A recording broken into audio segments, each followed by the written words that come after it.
Hi, I'm Mrs. Dahman. Welcome to our Orientation Transition Week.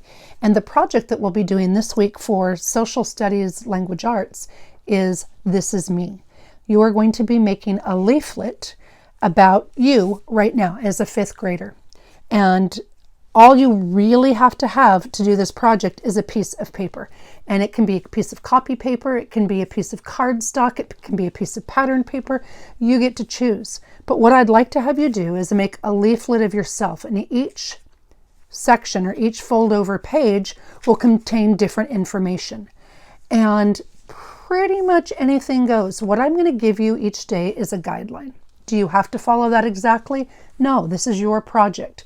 The one thing that I would really like you to do is make this a physical project. You can use computer-generated printout if you choose to, but I want you to have something that's physical, not just a PowerPoint or a Word document or that type of thing. My goal is to have you create something that you can keep and look back on. And it's small and it's concise, and hopefully you'll find the whole thing interesting. And so basically what we're going to do is we're going to make a leaflet. And in doing this project, I thought to myself, well, are we making a leaflet or a pamphlet or a brochure or a booklet? What are we doing? And so it caused me to really think about it and be intentional, and I looked up what they mean. And a leaflet is 1 or 2 pages, and it's usually folded. A pamphlet is usually 2 or 4 pages. Sometimes it's folded, sometimes it's stapled. A booklet is 4 or more pages. It says 4 or more pages, and it's almost always stapled. And then I was thinking originally I was going to call this a brochure, but a brochure is usually used to advertise products and services. Whereas a pamphlet, or in this case a smaller pamphlet, a leaflet, is used for non-commercial promotion of information. And that's what we're going to do, a non-promotional publication for information, and the information is about you. And why I'm choosing to do this is my focus is going to be on social studies, how we can learn from things that have occurred in the past, how we can look at human interactions, look at events, look at timelines, look at information of what's already taken place and utilize that. How can we learn about the people who lived before us? How can we learn about the people who may live in the future? What can we do? How can we learn? How can we benefit from what's already taken place? And so I want to tie in a little bit of your history with where you're going, because you all have futures, you have goals, you have dreams, you have ideals, and it's kind of like a glimpse in the future of who you are right now. So your focus is going to be, this is you right now. This is me right now. Okay, well, this picture is a couple years old. It was right before the pandemic, but still, this is essentially me. And I'm close enough to this now. And so it's right now 2022. So I made this specifically to show you what I'm hoping for here. Does yours have to look exactly like this? No. Should it look exactly like this? No. This is a guideline, and we're going to use some of the similar components, but you don't have to have everything the same. This is about you. All right, so day 1 is going to not even be making this, but what I'm going to ask you to do is to grab a piece of scratch paper. I grabbed one that was chapter 13, How the Gunshot Sounds Are Made. I think this was from, one of the novel studies we did last year. This is just a leftover piece. It's just a scratch piece of paper. And what I'm going to do is I'm going to fold this in thirds. Now, most of us are going to use 8.5 by 11 paper, right? That's an 8.5 by 11 sheet of paper. And we're going to turn it on our side because that's about the size of a copy paper. And that's what most of us have. Can you make it a little bigger? Yes. Can you make it a little smaller? Yes. Can you use pattern paper? Yes. Can you use colored paper? Yes. You can use what you want. But the idea is that this is going to be something that you can keep, you can tuck in your memory book, or you can tuck in your yearbook, or something you can keep and look back on later. So I'm not wanting a poster board or something really huge because those are hard to store, which is why we're going with a leaflet. Most of us will be using copy paper, which is 8.5 by 11. Now, you can divide it perfectly into thirds, but it's a little tricky. And so what I do instead, to make it about where I want it to be, the piece, so you can see here, this is one piece of paper and I folded it into thirds to make my leaflet. The top cover is going to be my left side, and then the inside cover will be my right side. And I want my left side just a little bit bigger because I want it to come close to touching the edge. Do you have to do it this way? No, of course not. But it's just kind of a guideline for people who are like, but wait a minute, I'm not sure how to do it. What I do is I measure the left side at about 3 3/4 of an inch. Just right around 3 3/4. It can be a little bit less, but right around 3 3/4. So I'm going to make a mark on the top and a mark on the bottom, right around 3 3/4. Okay, and that is going to be my guide for my first fold. And then I'm going to take my straight edge or my ruler. Do you have to use a straight edge or a ruler? No, it just makes it easier. And I'm going to fold it right up like this. Okay, that's going to be my front cover. Okay, and I'm not pushing it down right now. I'm not going to give it a sharp crease. I'm just giving it my guideline. Then I'm going to turn it around just because it's easier for me to do. And then this one, I'm going to do it about 3 5/8. And the reason for that is I want it to fit inside my center fold. And so I want it just a little bit smaller. 3 3/4 is a little too big. 3 5/8 is just about right. And I'm going to do the same exact thing. I'm going to mark it at 3 5/8 on the top and 3 5/8 on the bottom. And then I'm going to do the same thing with my ruler and use that as my guide. I'm going to line up those two pieces, or those two marks, with my straight edge, and I'm going to fold it. Now remember, this is my scratch paper. This is my practice sheet. Okay? Then I can fold it, and I have a little bit of wiggle room. So if it's a little too big or a little too small, I can make sure my edges line up. I can adjust it as I need it. And then I'll use my fingers to make a nice sharp crease. So this was my left side, the piece that was about 3 5/8. This is my right side, which is my, I'm sorry, I said that backwards. I'm looking at my hands. This is my right side. This is my left side. Sorry about that.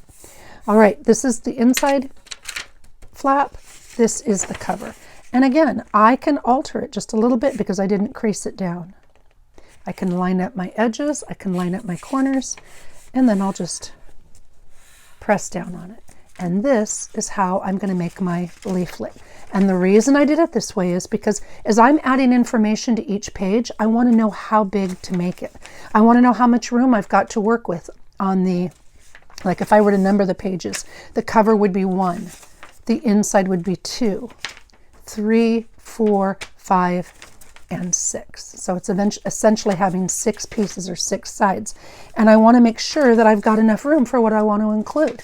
All right, so I highly recommend starting with this just so you can get an idea of where you're going. This is a scratch piece of paper, all right?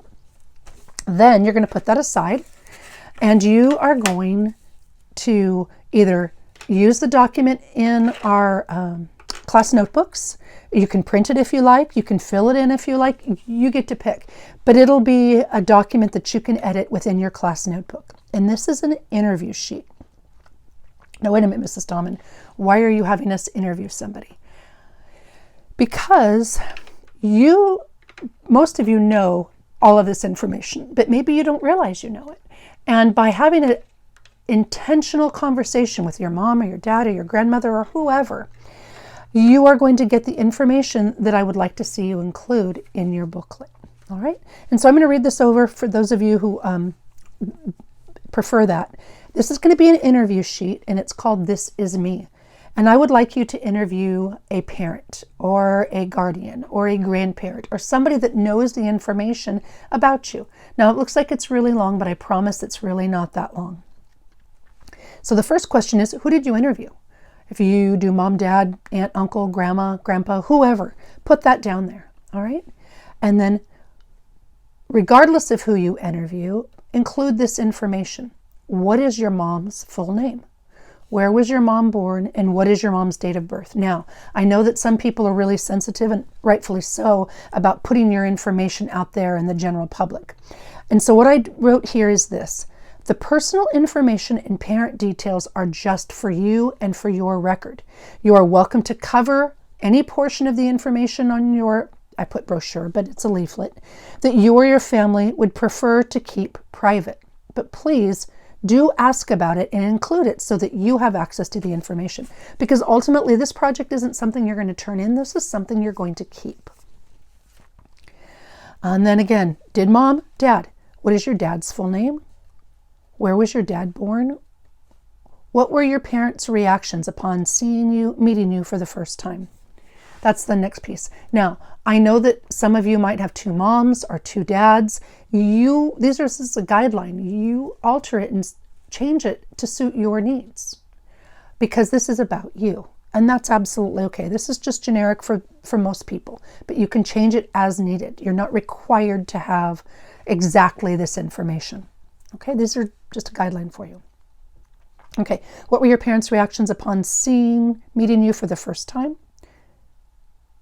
I did that. I put these in the wrong order. I'm sorry. I'll change this before you get it. Before I load it in here, I'll change it around. So your dad's date of birth should be right after where was your dad born. So I'll switch these 2 around so it makes more sense. Okay? And then this is a spot. There's a blank or a whole bunch of lines here. And this is a spot for any additional information that you want to include. You can put information about your grandparents, aunts, uncles, where your parents grew up, how your parents met, all of those things. Anything that you feel like is important that you want to include. Remember, this is your story, and how it began is an important part of saving the details. All right? Then it gets down to you. Okay? Before there was you, there were your parents. Now it's you. What is your full name? What is your date of birth? Where were you born? Who were you named after? If you were named after somebody, or how did your parents choose your name? Did you or do you have a nickname? If so, what is it and why? Do you have any siblings? If so, list their names and dates of birth here. And then there's space for you to write that. All right, and this one's one of my favorites. What is your earliest memory? How old were you when the event or memory took place? Do you actually remember the event, or do you know it because of the stories that your family tells? And I'll show you what I mean. This is just my sample. Yours won't look identical. Can it? Yes. Does it have to? No. I want it to be about you. So this is my cover for This Is Me, and we're going to get to the cover later. All you're doing for this first component is interviewing somebody. That's it. You're going to make your scratch practice one, and you are going to interview someone. And so I put that this is me, this is the year, this is my name. And then here is my history. And tomorrow we are going to start putting these pieces in place. You will have some options with that, but I'm just going to share mine with you. I included the information about my mom, her name, when and where she was born and when she got married. My dad, when and where he was born, when he passed away, and when they got married. A little bit about them. Both of my parents were teachers in Morgan Hill, California when I was born. My mom taught elementary school and my dad was a high school wrestling coach. Now I get down to me. Remember from our interview sheet? This is how I put it all together. My name is Corey Jean Marcher-Dahman. When I was born in Gilroy, California, and I got married in December 1988. I do have one sister, so I included her information. And then I shared my earliest memories, one of my earliest memories. And I wrote, one of my earliest memories is visiting my grandparents, Joe and Olive Thomas, in Sacramento, California, and going to the daffodil fields in Placer County. To this day, daffodils are my favorite flower. Now, my whole point with this is I don't have a lot of information here. I just have a little bit, just a little bit of background about me. So if I were to look at this in 5 years, in 10 years, in 20 years, I've got that information readily available. Okay, so again, today's, and I'll alter this before you get it, today's assignment is to make yourself a practice leaflet and to fill out the This Is Me interview sheet. I'll come back tomorrow with part 2. Bye.